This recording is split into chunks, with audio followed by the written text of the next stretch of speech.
وما ينطق عن الهوى إن هو إلا وحي يوحى علمه شديد القوى ذو مرة.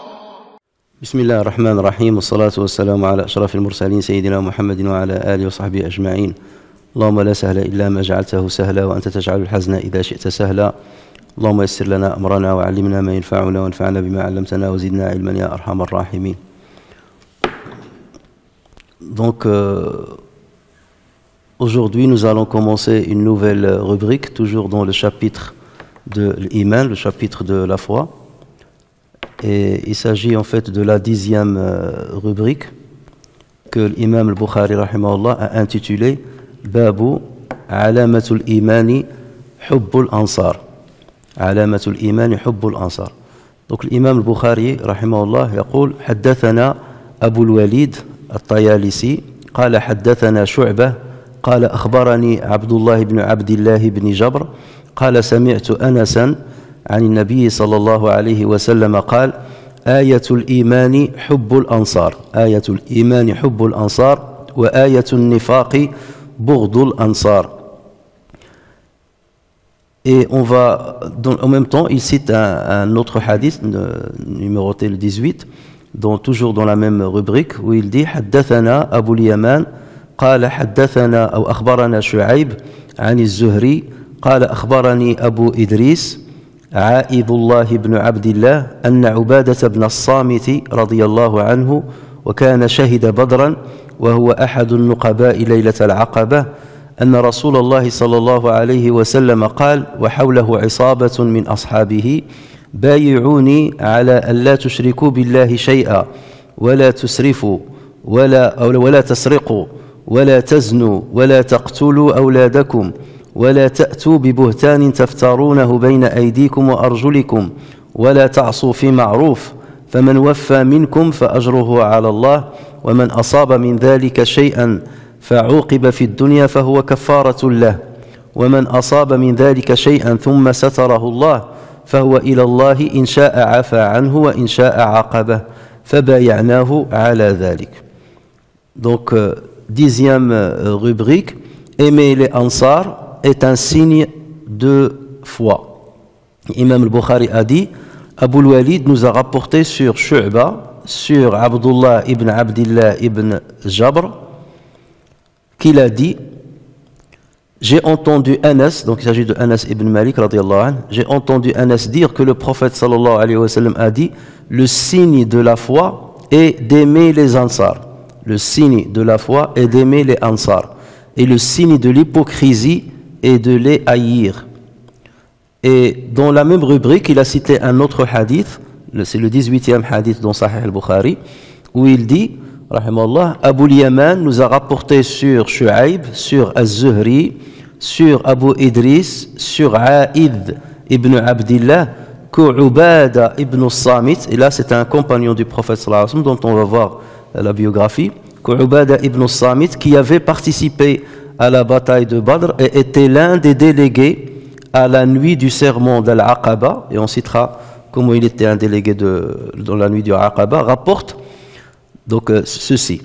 Entouré d'un groupe de ses compagnons, le messager sallallahu alayhi wa sallam a dit, prêtez-moi serment d'allégeance sur ce qui suit. N'associez à Dieu nulle autre chose. Ne pas voler, ne pas forniquer, ne pas tuer vos enfants, ne pas forger de mensonges et calomnier autrui, ne pas être désobéissant lorsqu'il s'agit d'un certain bien. Celui qui respecte cela, sa récompense incombe à Dieu. Celui qui transgresse l'une de ces choses est alors puni dans l'ici-bas, cette punition lui sera considérée comme une expiation. Enfin, celui qui commet une transgression que Dieu tient cachée, son cas revient à Dieu, soit il lui pardonnera, soit il le punira, cela dépend de sa volonté. Et ensuite, donc, Ubada ibn Samit a dit, après cela, nous lui prêtâmes serment d'allégeance. Donc, l'imam al-Bukhari a cité deux hadiths pour quelque part prouver que l'amour des Ansar fait partie de la foi, est un signe de la foi. Alors qui est Ubada ibn as-Samit radiyallahu anhu? Donc Ubada ibn as-Samit ibn Qais, il est de Banu Salim, et Banu Salim c'est une partie de l'Khazraj. Donc il est de Banu Salim ibn Auf des Khazraj. Et on verra qui sont le Khazraj. Il est né, radiyallahu anhu, à Médine, 38 ans avant l'Hégire. Donc il est 15 ans plus jeune que le prophète sallallahu alayhi wa sallam.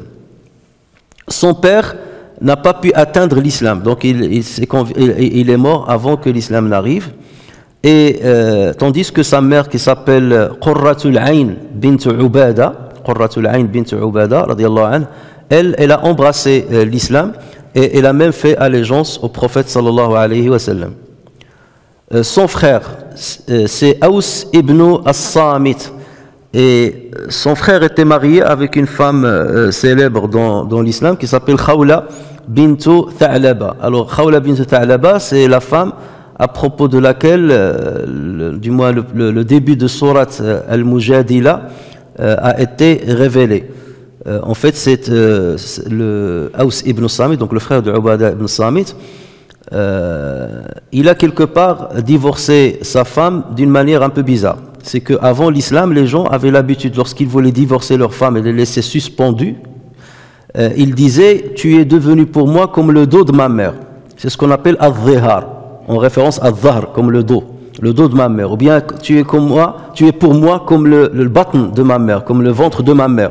Ou tu es pour moi comme la cuisse de ma sœur. Ça veut dire que tu es devenue interdite pour moi. Je te considère comme ma mère, ou bien je te considère comme ma sœur. Donc ça c'était une manière de laisser la femme quelque part suspendue. Ni elle est divorcée, ni elle est vraiment mariée. Et donc son mari, suite à un litige avec elle, donc il lui a dit cette parole. Et ils avaient des enfants. Donc Khawla est venu quelques temps après, peu après, Aus radiyallahu anhu est venu pour lui demander pardon, pour qu'il revienne avec elle. Et elle a refusé. Il a dit: il faut que le prophète sallallahu alayhi wa sallam statue sur ce que tu viens de faire. Donc elle est allée voir le prophète sallallahu alayhi wa sallam et elle lui a exposé la situation. Donc en lui disant: voilà, j'ai tout fait pour lui, je lui ai donné des enfants, je me suis occupé de lui, et voilà maintenant qu'il me considère comme sa mère. Et le prophète sallallahu alayhi wa sallam, il lui a dit: d'après ce que tu me dis, je vois que tu es divorcé. Et il a insisté, il a dit: nous avons des enfants, si les enfants je les maintiens chez moi, je ne pourrai pas subvenir à leurs besoins. Si je les laisse à lui, il ne pourra pas subvenir à leurs besoins. Donc la situation est dramatique. Et le prophète sallallahu alayhi wa sallam, il a dit: je ne vois, de ce que je vois, vous êtes divorcés. Donc ce n'est que plus tard qu'Allah Azza wa Jal a révélé le début de Surat Al-Mujadila, dans laquelle Allah Azza wa Jal justement a interdit cette pratique. Déjà c'est la première chose, il a interdit cette pratique. Et parce qu'Allah Azza wa Jal leur a dit: vous n'avez pas le droit de le faire, parce que ce ne sont pas vos mères. Vos mères sont celles qui vous ont donné naissance. Et vos femmes, vous ne pouvez pas pratiquer cette habitude avec elles. Mais il a puni quelque part ceux qui ont fait ça, de leur dire: vous ne pouvez revenir à vos épouses, si vous voulez restituer la vie conjugale, que lorsque vous accomplissez une expiation. Et cette expiation consiste à affranchir un esclave, ou bien jeûner 60 jours successifs, et si vous ne trouvez pas, dans ce cas, vous nourrissez 60 pauvres. Et donc, Aus ibn Samit devait justement accomplir cette expiation pour revenir à sa femme. Donc là, c'est en référence à Aus ibn as-Samit et sa femme. Et Aus, donc, comme j'ai dit, c'est le frère de Ubada ibn Samit. Ça permet justement de connaître la biographie des compagnons, ça permet de faire les liens entre les uns et les autres et de se rappeler de quelques histoires. Et là, une histoire avec Omar ibn Khattab, parce qu'il a repris Omar ibn Khattab sur certaines choses, et Omar ibn Khattab était très humble avec elle et très écoutant. Sa femme, donc la femme de Ubada ibn Samit, s'appelle Haram bintu Milhan. Haram bintu Milhan. Et la sœur de sa femme, c'est Sulaym. Sulaym, c'est la mère de qui? De Anas ibn Malik. On a déjà parlé d'elle. C'est la mère de Anas ibn Malik. Donc sa femme était la tante de Anas ibn Malik. Et les deux femmes-là, donc Haram bint Milhan et Sulaym, étaient des tantes du prophète sallallahu alayhi wa sallam par allaitement. Autrement dit, ils faisaient partie de l'maharim du prophète sallallahu alayhi wa sallam. C'est pour cela que vous trouverez des hadiths où on va dire que le prophète sallallahu alayhi wa sallam est entré chez Milhan et il a dormi là-bas. Parfois dans l'après-midi, il rentre chez elle et il dort chez elle, ou bien il rentrait dans la maison de Sulaym, parce que c'était des maharim pour lui, des tantes par allaitement. Et Haram, il a une belle histoire parce que une fois le prophète sallallahu alayhi wa sallam a dormi chez elle et il a fait un rêve et le prophète sallallahu alayhi wa sallam s'est réveillé en souriant. Il lui a dit pourquoi tu souris? Il a dit parce que j'ai vu dans le rêve que certains de mes compagnons ont pris la mer. Parce qu'à l'époque, déjà, les musulmans ne prenaient pas beaucoup la mer, ont pris la mer et que Allah Azza wa Jalla leur a ouvert des territoires. Et Haram, il lui a dit à Rasulullah, Ud'u Allah an akuna minhum, ou an akuna ma'ahum, demande à Allah Azza wa Jalla que je fasse partie d'eux. Et le prophète sallallahu alayhi wa sallam lui a fait cette invocation. Et il s'est endormi encore une fois, il a refait le même rêve. Et il s'est exclamé de la même manière. Et Haram lui a fait la même demande. Et le prophète sallallahu alayhi wa sallam a fait une invocation à son avantage. Et justement, l'invocation du prophète sallallahu alayhi wa sallam fut exaucée puisque Haram a vécu longtemps, en tout cas assez longtemps, jusqu'à l'époque où elle a pris part à l'armée qui est allée conquérir Chypre.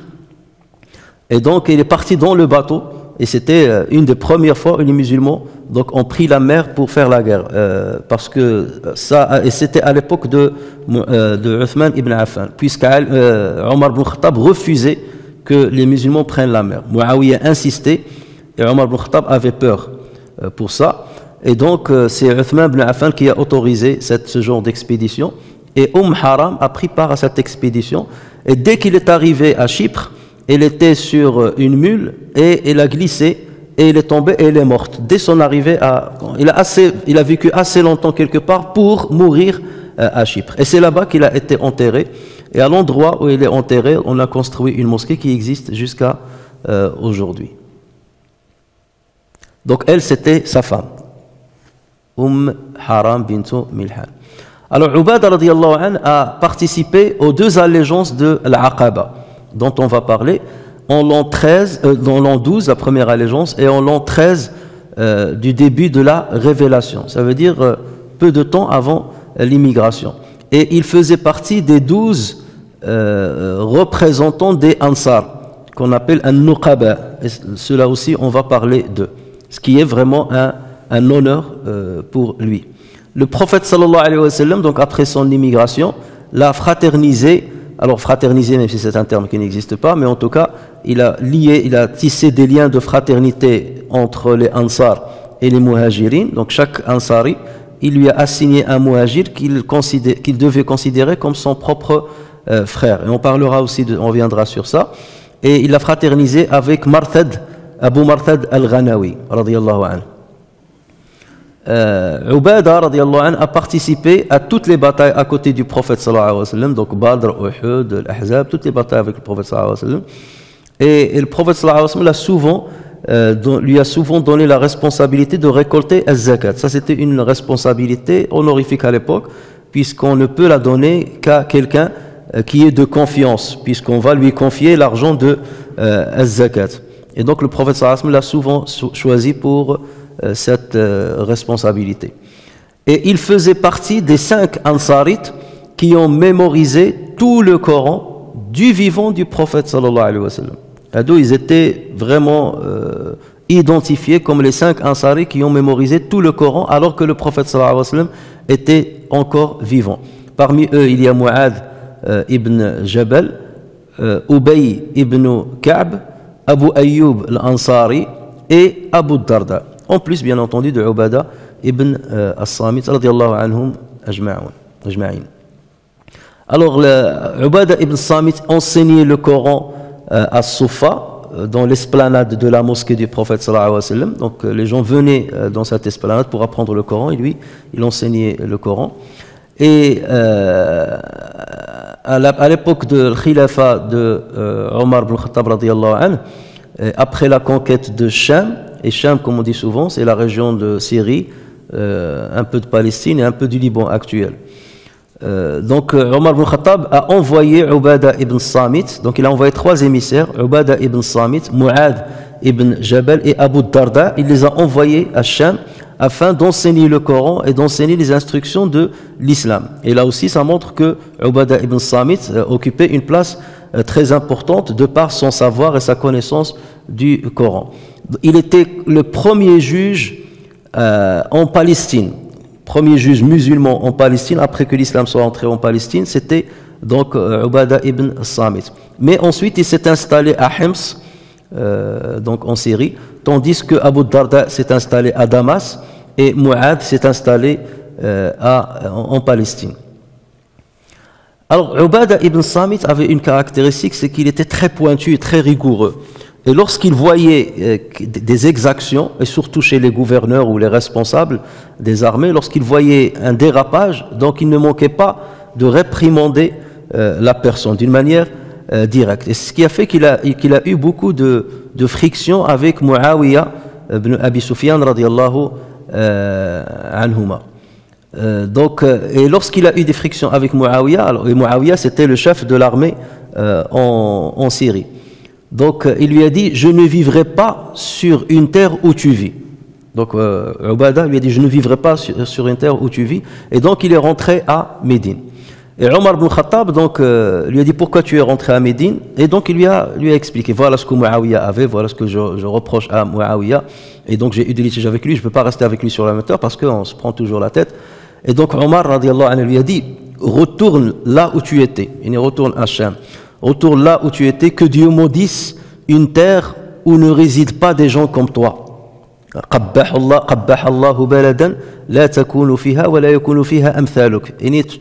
es quelqu'un de très honorable. Une terre où quelqu'un comme toi ne réside pas, ou quelqu'un qui te ressemble, c'est une terre qui ne nous sert absolument à rien. Donc reviens, parce qu'on a besoin de quelqu'un comme toi sur cette terre. Et il lui a dit, Muawiyah n'a pas de pouvoir sur toi. Autrement dit, tu continues de faire ce que tu faisais.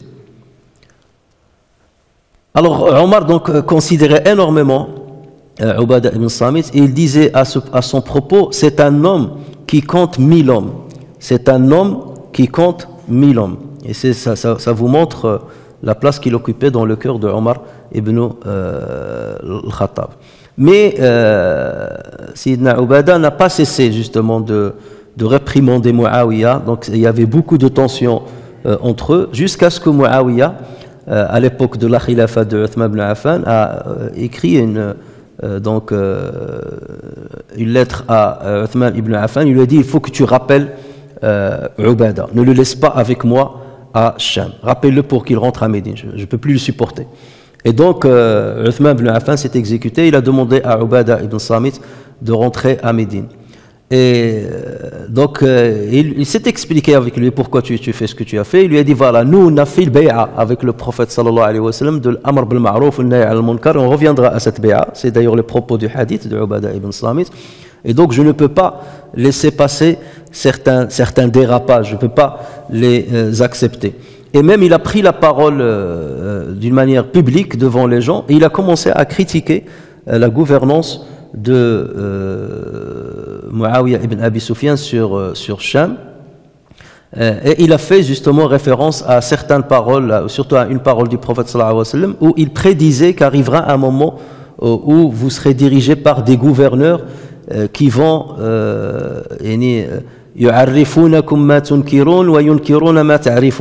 donc ils vont faire des bouleversements sur certains principes de l'islam. Et donc Ubada il leur a dit, cette époque est venue et Muawiyah fait partie de ces gouverneurs. Donc il était très justement hostile à Muawiyah ibn Abi Sufyan. Donc Ubada radiyallahu anhu est mort en l'an 34 de l'Hégire. Il avait 72 ans et il a été inhumé à Jérusalem. Donc voici un côté de de la biographie de ce grand compagnon qui va nous rapporter le deuxième hadith de cette rubrique. Mais bon, nous on va parler des deux hadiths en même temps parce qu'ils sont imbriqués l'un à l'autre. Alors donc la rubrique parle de l'Ansar et que l'amour de l'Ansar est un signe de la foi. C'est comme ça que l'imam al-Bukhari a intitulé cette rubrique. L'Ansar, c'est le pluriel de Nasser.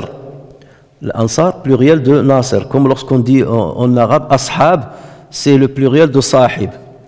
Pour certains, ils disent non, ils disent l'Ansar, c'est le pluriel de Nasir. Comme lorsqu'on dit en arabe Ashraf, c'est le pluriel de Sharif. Donc là, c'est une divergence étymologique, mais ça peut être, en fait, elle est le pluriel des deux. Donc on dit Ansar, pluriel de Nasser, et pluriel de Nasir. Et c'est le prophète sallallahu alayhi wa sallam qui a donné ce qualificatif aux habitants de Médine, aux autochtones de Médine. On va parler de qui ils sont.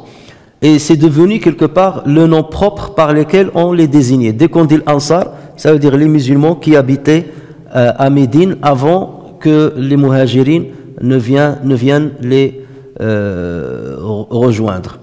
Et ce titre-là, ou bien ce qualificatif, n'a pas été donné il a été donné aux Ansar, al-Qabilat Khaws al-Azraj, aux deux tribus de l'Aws al-Khazraj, et il a été donné à leurs alliés musulmans, et il a été donné aussi à leurs mawali, ça veut dire leurs esclaves, qu'ils soient affranchis ou pas. Donc tous ont été considérés comme l'Ansar. Pas forcément que les originaires des deux tribus de l'Aws et de Al-Khazraj.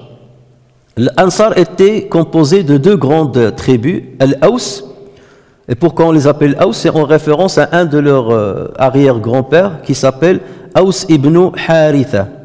Et la deuxième tribu, c'est Al-Khazraj, en référence à un de leurs grands-pères qui s'appelle Al-Khazraj ibn Haritha. Donc on nommait les tribus selon le nom d'un grand-père. Donc quelque part, mais qu'il s'agisse de Aws ibn Haritha ou Khazraj ibn Haritha, ils avaient la même mère. Et leur mère s'appelait Qayla bint al-Arqam. Qayla bint al-Arqam. Donc auparavant, on appelait ces deux tribus, on les appelait Banu Qayla, les enfants de Qayla, en référence à cette grand-mère.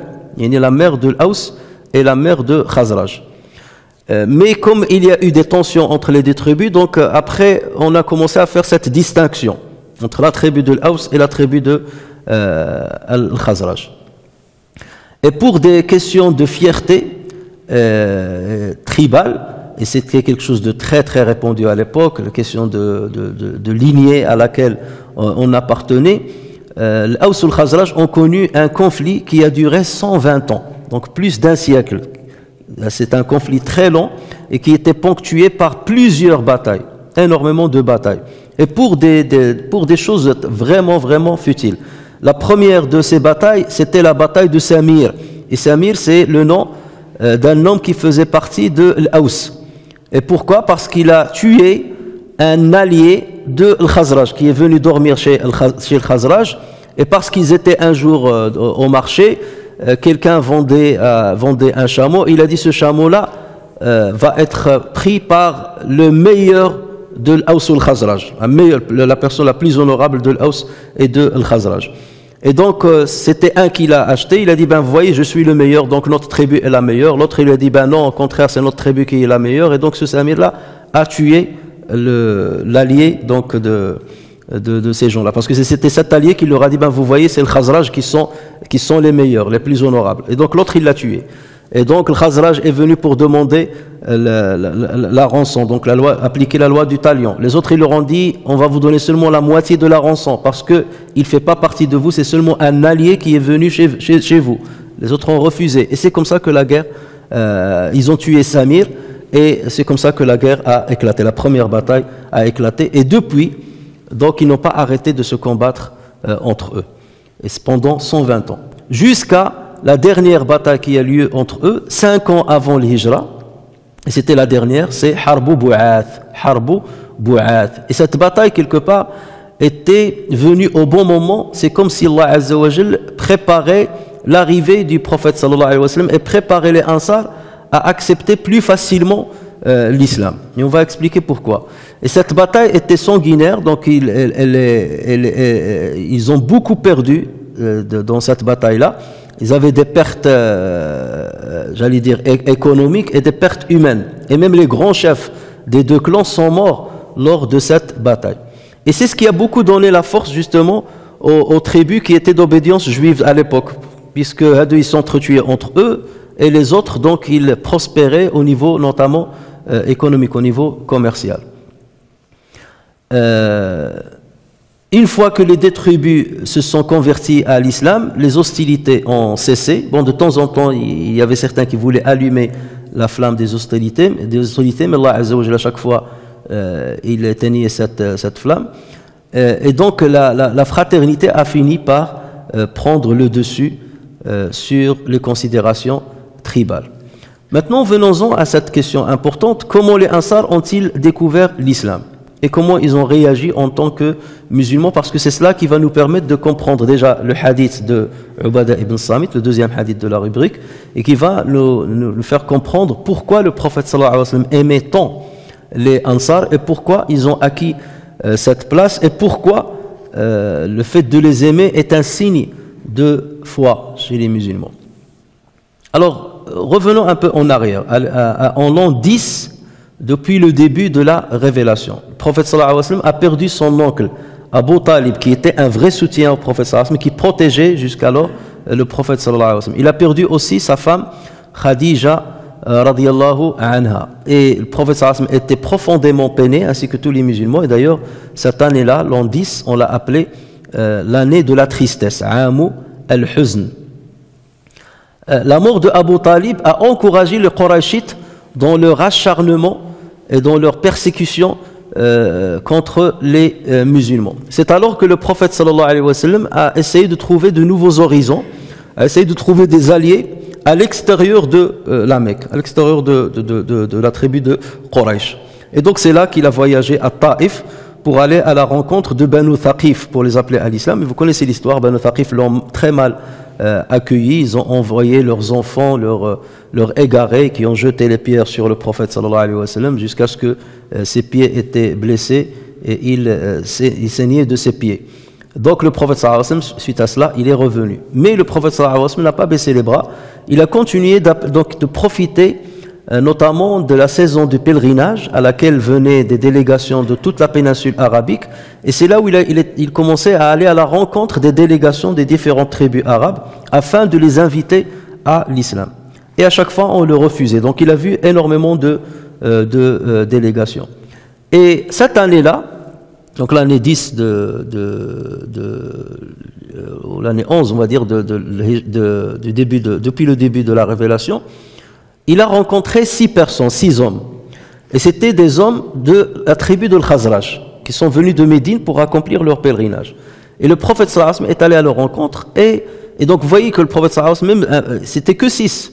Et il n'attendait pas que la délégation soit très grande ou aller voir beaucoup de personnes. Dès qu'il voyait un groupe de personnes, il allait les voir. Imaginez déjà cette détermination du prophète sallallahu alayhi wa sallam, aller voir les uns les autres pour les inviter à l'islam. Et donc il a commencé par ces 6 hommes. Et c'est par eux d'ailleurs que l'avenir de l'islam portait quelque part sur le dos de ces 6 personnes, par la grâce d'Allah Azza wa Jalla. Et donc ces 6 sont venus déjà accomplir le pèlerinage, et en même temps pour trouver des alliés parmi les Qurayshites afin de les soutenir contre la tribu de Aws, puisque les tensions résidaient encore à Yathrib. À l'époque, elle s'appelait Yathrib, elle ne s'appelait pas Médine. C'est après l'immigration que le prophète sallallahu alayhi wa sallam lui a donné le nom de Médine. Mais les Qurayshites ne voulaient pas prendre part à ce conflit, donc ils étaient déçus, et c'est là où le prophète sallallahu alayhi wa sallam les a rencontrés. Donc le prophète sallallahu alayhi wa sallam leur a parlé de l'islam. Voilà, je suis un prophète, voici le principe de l'islam. Donc il leur a parlé de la fraternité en islam, que l'islam ne distingue pas entre les gens, que l'islam abolit et combat toutes les considérations tribales, de lignée et tout cela. Et donc ils étaient séduits par les paroles du prophète sallallahu alayhi wa sallam et par les versets coraniques qu'il leur a récités. Et donc là ils ont dit, ça serait une chance. Ça veut dire, si cette religion-là pourrait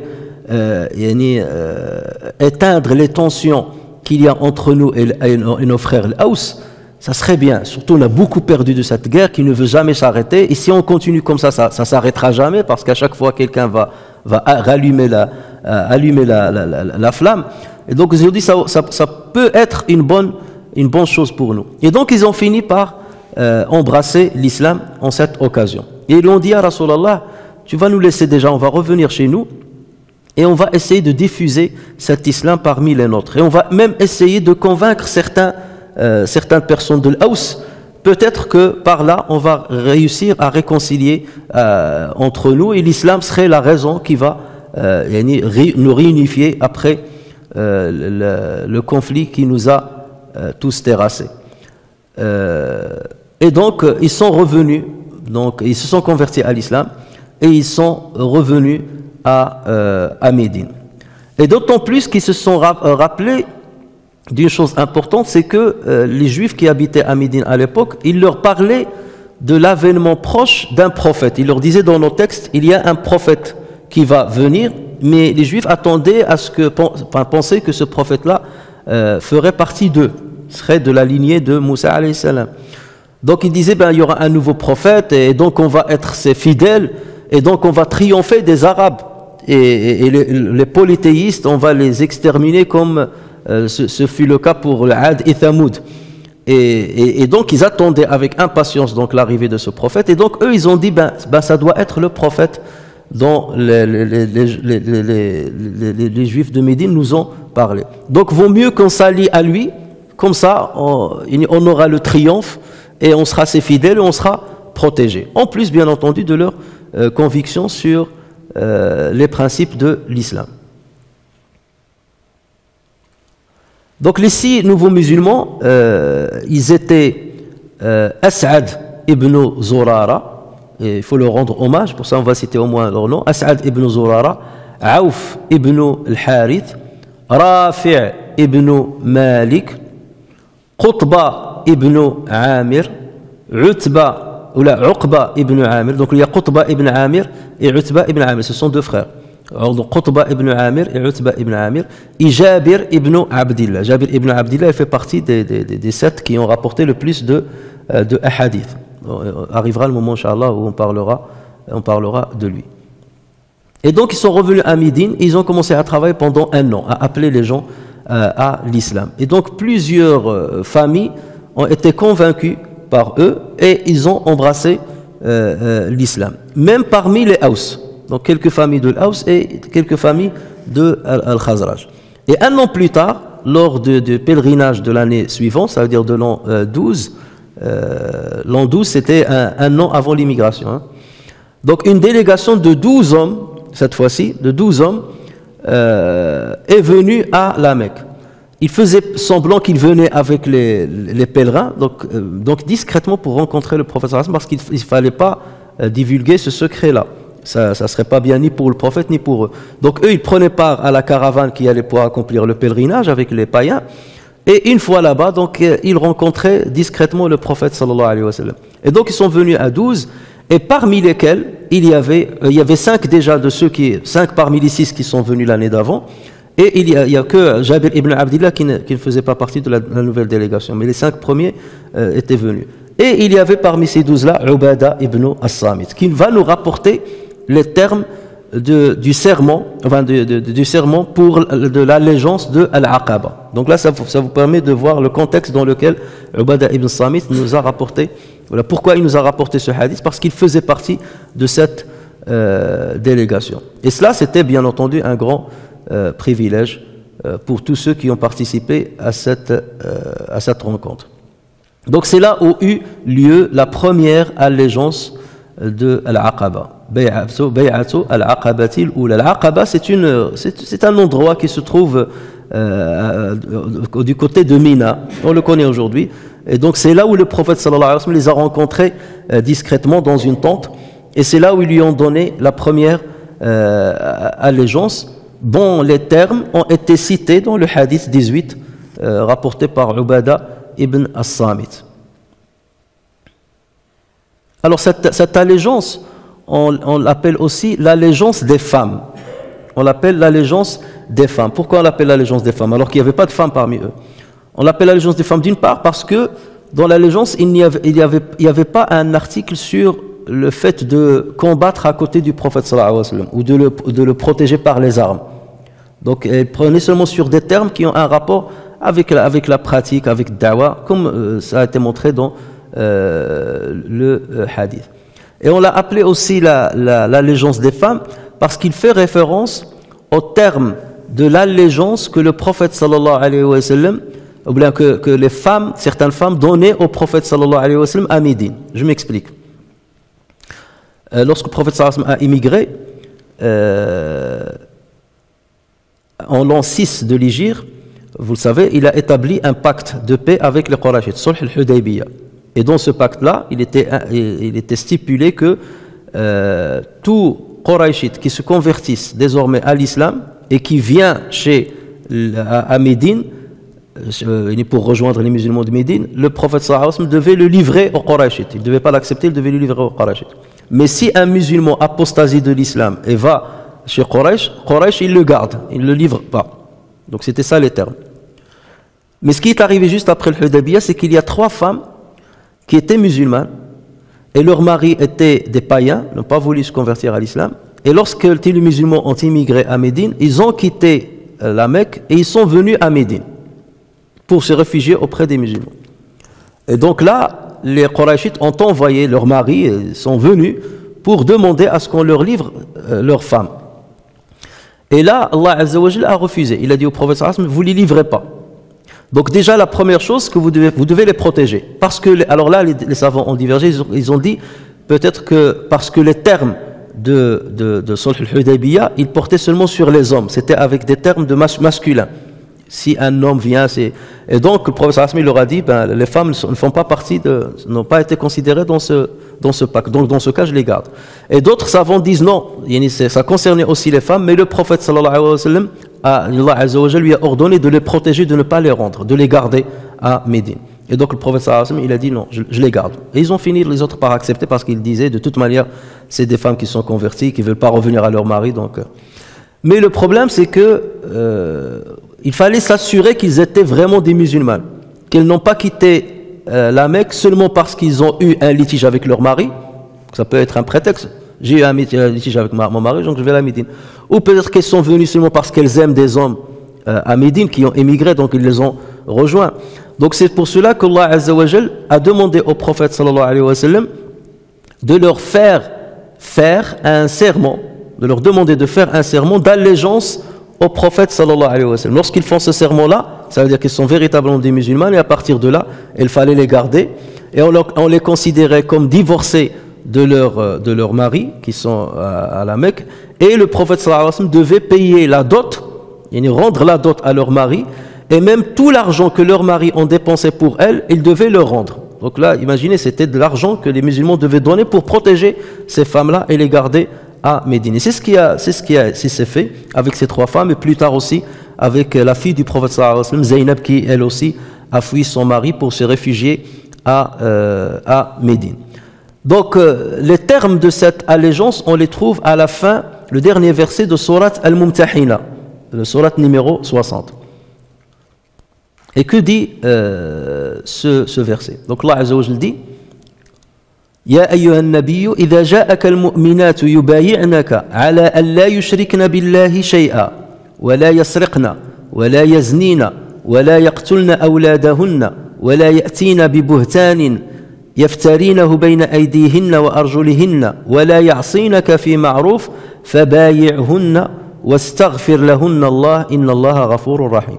Ô prophète, quand les croyantes viennent te prêter serment d'allégeance et on jure qu'elles n'associent rien à Allah, qu'elles ne voleront pas, qu'elles ne se livreront pas à l'adultère, qu'elles ne tueront pas leurs propres enfants, qu'elles ne commettront aucune infamie, ni avec leurs mains, l'infamie ici c'est la calomnie, une infamie ni avec leurs mains, ni avec leurs pieds, et qu'elles ne te désobéiront pas en ce qui est convenable, alors reçois leur serment d'allégeance et implore d'Allah le pardon pour elles.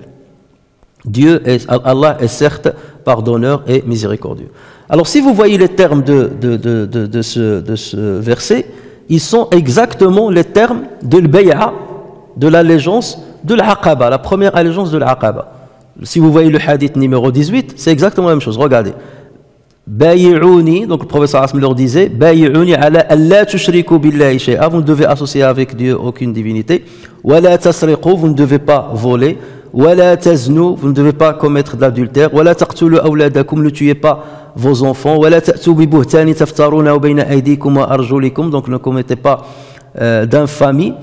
Wala ta'su fi ma'ruf, donc vous ne me désobéissez pas dans quelque chose qui est convenable. Faman waffa minkum fa ajruhu ala Allah, celui qui respecte ces termes-là, il aura sa récompense auprès d'Allah Azza wa Jalla. Donc vous voyez que c'est les mêmes termes que dans ce verset. Voilà pourquoi on les a appelés, on a appelé cette allégeance l'allégeance des femmes, Bay'at al-Aqaba, parce que c'était réservé aux femmes. Parce que ces femmes-là, lorsqu'elles étaient venues, c'était plusieurs années après l'immigration. Il y a plus de 6 ans après l'immigration. Il y avait de nouvelles lois qui étaient instaurées en islam et tout. Donc, il y avait un résumé de ces lois-là et elles devaient donc faire allégeance sur ces principes. Et donc, vous voyez que les termes de l'Bay'a, eux, ils ont eu lieu quand? Un an avant l'immigration. Les termes que Ubadah ibn Samit a rapportés dans ce hadith. Mais c'est les mêmes termes qui ont été repris dans le verset qui est venu en l'an 6 de l'Hégire. Ça veut dire plus de 7 ans après. D'accord? Dans Surat Al-Mumtahina. C'est exactement les mêmes termes. Et d'ailleurs, à partir de ce moment-là, de la révélation de ce verset, tous ceux qui faisaient allégeance au prophète sallallahu alayhi wa sallam, ils le faisaient sur ces choses-là, sur ces principes-là. Même plus tard, lorsque le prophète sallallahu alayhi wa sallam a conquis la Mecque, et les gens se sont rassemblés pour faire allégeance au prophète sallallahu alayhi wa sallam, c'était sur les termes de ce verset. Donc voilà pourquoi on l'a appelé l'allégeance des femmes, en référence aux femmes qui avaient immigré de la Mecque à Médine plus de 6 ans après l'immigration, afin de rejoindre le clan des musulmans. Alors, Imam al-Bukhari donc a cité le hadith de Ubadah ibn as-Samit. Pourquoi? C'est là où maintenant il faut réfléchir. Pourquoi il a... Donc déjà, il y a le hadith fait partie de la foi, l'amour de Sahaba et celui qui de l'Ansar, et celui qui les aime pas, il fait partie de l'Munafiqin. On reviendra là-dessus. Et donc il a cité le hadith de Ubadah ibn as-Samit. D'accord? Pourquoi l'imam al-Bukhari a cité cela? Parce que ce hadith-là va mentionner les conditions d'appartenance à l'islam, les conditions d'appartenance à la foi. N'oubliez pas que nous sommes dans le chapitre de l'iman, de la foi. Et donc, cette allégeance-là, elle porte les conditions de la foi. Toutes ces choses-là qui ont été citées dans le hadith-là, ce sont les interdits. Vous ne devez pas voler, vous ne devez pas tuer vos enfants, vous ne devez pas commettre l'adultère. Donc ça, c'est des interdits. Donc ces interdits-là font partie de la foi. D'accord? Et pareil, obéissez au prophète sallallahu alayhi wa sallam. Donc tout ça fait partie de la foi. Donc voilà la raison, déjà la première raison pour laquelle Imam Bukhari a rapporté ce hadith. C'est parce qu'il parle de la foi. Et deuxième chose, c'est pour nous montrer que les premiers à avoir fait ce genre d'allégeance, avoir fait serment sur ces choses-là, sur ces principes-là, de cette manière-là, c'était qui?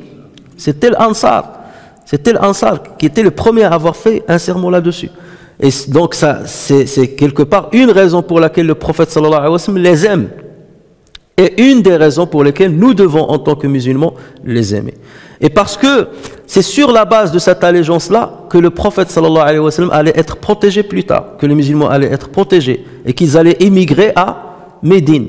Donc quelque part, celui qui a sauvé les musulmans alors qu'ils passaient par une situation dramatique, ils risquaient leur vie, l'islam risquait de s'éteindre à cette époque-là. Le Qurayshite avait accentué leur persécution des musulmans.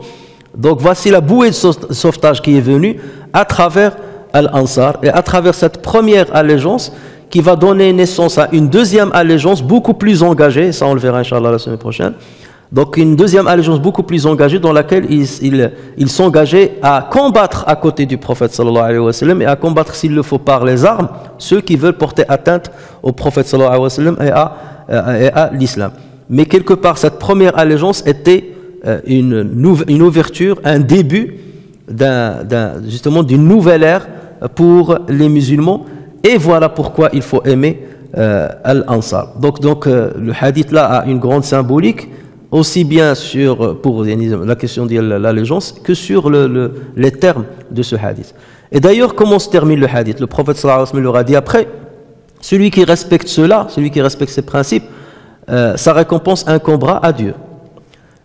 Et celui qui transgresse l'une de ces choses est alors puni dans l'ici-bas. Il est puni dans l'ici-bas. Donc déjà, ils leur disent, donc ces choses-là, vous devez les respecter. Si vous les respectez là, il y a une punition. Donc, parce que là, le prophète sallallahu alayhi wa sallam, ça y est, il se projetait déjà qu'il y aura un État musulman qui va s'installer, et donc il y aura des lois, et des lois maintenant, des lois coercitives qui peuvent justement punir quelqu'un qui a commis des transgressions. Donc il leur a dit, celui qui transgresse l'une de ces choses est alors puni dans l'ici-bas, cette punition lui sera considérée comme une expiation. Une expiation, ça veut dire si quelqu'un a volé, il y a une sanction. S'il a commis l'adultère, il y a une sanction. S'il a tué quelqu'un ou ses enfants, il y a une sanction. Et cette sanction est considérée comme une expiation. Ça veut dire son péché se verra pardonné devant Allah Azza wa Jal. Et c'est ça le principe de l'islam.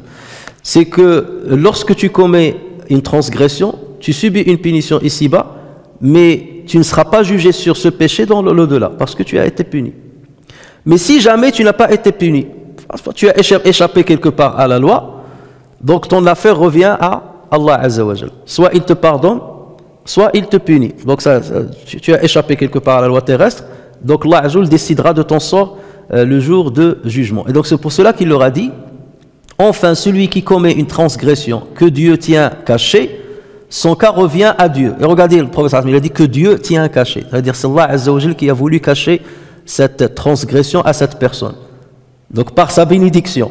Ça montre déjà que l'islam n'est pas une religion qui est assoiffée du sang, ou qu'une religion qui cherche à appliquer les sanctions sur les gens. Ça n'a jamais été le dessein des musulmans, ou l'objectif de l'islam. Jamais l'islam ne cherchait à appliquer les sanctions. Mais lorsque une exaction arrive, une transgression arrive et qu'il est visible, donc justement pour maintenir l'équilibre, c'est là où il appliquait les sanctions. Mais il ne va pas aller chercher à les appliquer. Et le prophète sallallahu alayhi wa sallam a dit, si Dieu a caché cette transgression, donc son affaire reviendra à Dieu le jour du jugement, soit il lui pardonnera, soit il le punira selon, cela dépend de sa volonté, Azza wa Jal. Mais il y a une chose qui est encore importante, c'est quoi? C'est que l'imam al-Bukhari, par ce hadith qu'il a rapporté, et par cette partie-là qu'il a rapportée, il montre encore une fois que celui qui a commis un grand péché, est-ce qu'il est toujours considéré musulman ou pas? Selon ces termes-là. Il est toujours considéré comme musulman, puisque le prophète sallallahu alayhi wa sallam a dit, s'il subit une punition ici-bas, ça y est, il est pardonné. S'il a échappé à la loi, son affaire revient à Dieu. Mais que disent le Khawarij et que disent le Mu'tazila? Le Khawarij, ils disent c'est un kafir, celui qui a commis le grand péché, comme par exemple l'adultère. Là, il a cité l'adultère, tuer vos enfants, ça c'est l'assassinat. Donc là, c'est considéré comme des grands péchés. Et donc, les Khawarij, eux, disent que celui qui a commis un grand péché, ça y est, il est sorti du cercle de l'islam. Murtakib al-kabira, il restera éternellement dans l'enfer. Le hadith là, le terme du hadith montre que c'est pas vrai. Et pareil pour le Mu'tazila, ils disent il est dans une position intermédiaire, une station intermédiaire. Il n'est ni croyant ni mécréant. Mais moi, ils considèrent que nous, par rapport à nous, on ne va pas le considérer ni croyant ni mécréant. Mais devant Allah Azza wa Jalla, ce qu'il a commis, c'est considéré comme quelque chose qu'il a sorti du cercle de l'islam. Donc vous voyez déjà par ce hadith-là, Al-Bukhari donc ramène un argument fort contre le Khawarij et Al-Mu'tazila. Et il ramène également un argument fort contre Al-Murji'a. Le Murji'a, ils disent, si tu commets un grand péché, c'est pas grave. Tu es considéré comme un musulman, tu rentreras au paradis, il n'y a pas de problème. Or, ce hadith-là, il dit, même si tu échappes à la punition terrestre, ton affaire revient à Allah Azza wa Jalla. Il peut te pardonner comme il peut te châtier. Donc, mais en aucun cas, on ne dit que tu es forcément dans le paradis. Donc, vous voyez que par ce hadith-là, il y a plusieurs objectifs que le Bukhari a atteints. Rendre un hommage à l'Ansar, montrer pourquoi, une des raisons pour lesquelles le prophète sallallahu alayhi wa sallam les a aimés, parler de plusieurs conditions qui permettent de combler la foi, de compléter la foi, et en même temps répondre al-Khawarij, al-Mu'tazila et à al-Murji'a. Donc on s'arrête là pour aujourd'hui, Inch'Allah, et la semaine prochaine, Inch'Allah, on verra la suite pour voir comment les Ansar ont réagi avec les musulmans et pourquoi ils ont bénéficié de ce statut honorifique auprès des musulmans. نفعني الله وإياكم بالقرآن الكريم وبحديث سيد الأولين والآخرين وغفر الله لي ولكم ولسائر المسلمين سبحانك اللهم وبحمدك أشهد أن لا إله إلا أنت نستغفرك ونتوب إليك سبحان ربك رب العزة عما يصفون وسلام على المرسلين والحمد لله رب العالمين.